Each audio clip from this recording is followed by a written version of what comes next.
ఓ బిట్రగుంట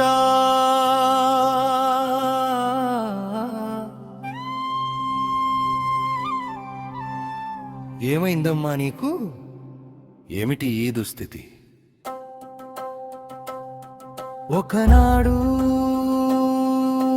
పెద్ద పెద్ద క్వార్టర్లతో ఇంగ్లీషు దొరల హవాసమై లిటిల్ ఇంగ్లాండ్గా వెలిగిన నువ్వు ఆంగ్ల విద్య వెలుగుల కోసం ఇంగ్లీషు మీడియం పాఠశాలలు పేరెన్నికగన్న కల్బుల వాతావరణంతో బిలియర్డ్స్ టేబుల్ల సందడి కార్మికుల ఆహ్లాదం కోసం రైల్వే ఇన్స్టిట్యూట్ వైభవం భూలోక స్వర్గంలా మెరిసిన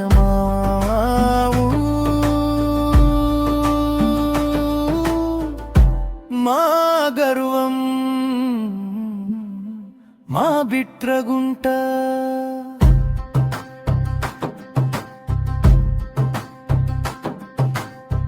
ఆసియాలోనే అతి పెద్ద బొగ్గు ఇంజన్ రిపేరు షెడ్డుతో వేలాది కార్మిక కుటుంబాలకు జీవనాధారమైన నువ్వు మద్రాసు విజయవాడ మార్గంలో గార్డులు డ్రైవర్లు మారే రైల్వే హబ్గా గర్వంగా నిలిచిన చారిత్రం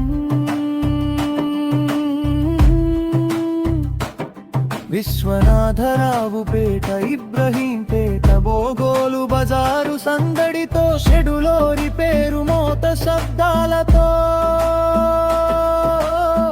కళకళలాడిన రోజులు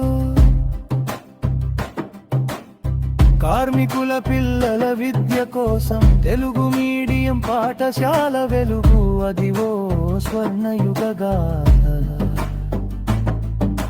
మా ఊరు మా గర్వం మా బిట్రగుంట. కానీ ఎక్కడ చూసినా నిర్మానుష్య శబ్దం బొగ్గు ఇంజన్లు మాయమై డీసెల్ యుగం మొదలైన షెడ్డుకు తాళం కార్మికులకు నిరాశ బిల్లలే లేక స్కూళ్లకు మూత చరిత్రే నేలమట్టం పాడుబడిన క్వార్టర్ల మొండి గోడలు మాత్రమే గతకాల వైభవగాథలు చెబుతుంటే నిశ్శబ్ద శ్మశాన సంగీతంలా సజీవ సమాధిగా మారిన నువ్వు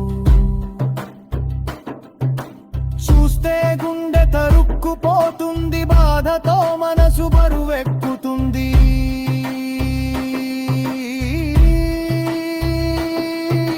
మా బంగారు భవిష్యత్తుకు బాటలు వేసిన తల్లి తల్లి మించిన బంగారు తల్లి నీ దుస్థితి చూసి కోపం కట్టలు తెంచుకుంటోంది.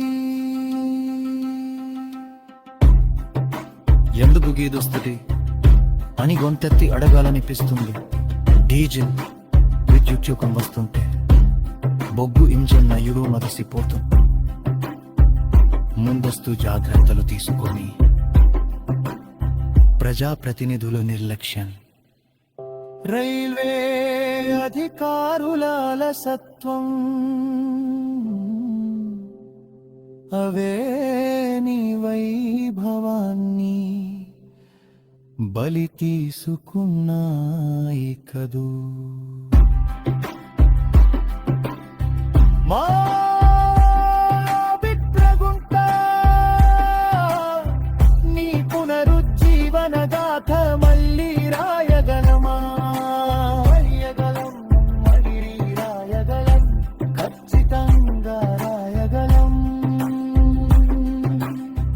పాడుబడిన షెడ్డుల్లో పరిశ్రమల జ్యోతులు వెలిగితే డగదర్తి విమానాశ్రయం అభివృద్ధికి రెక్కలు ఇస్తే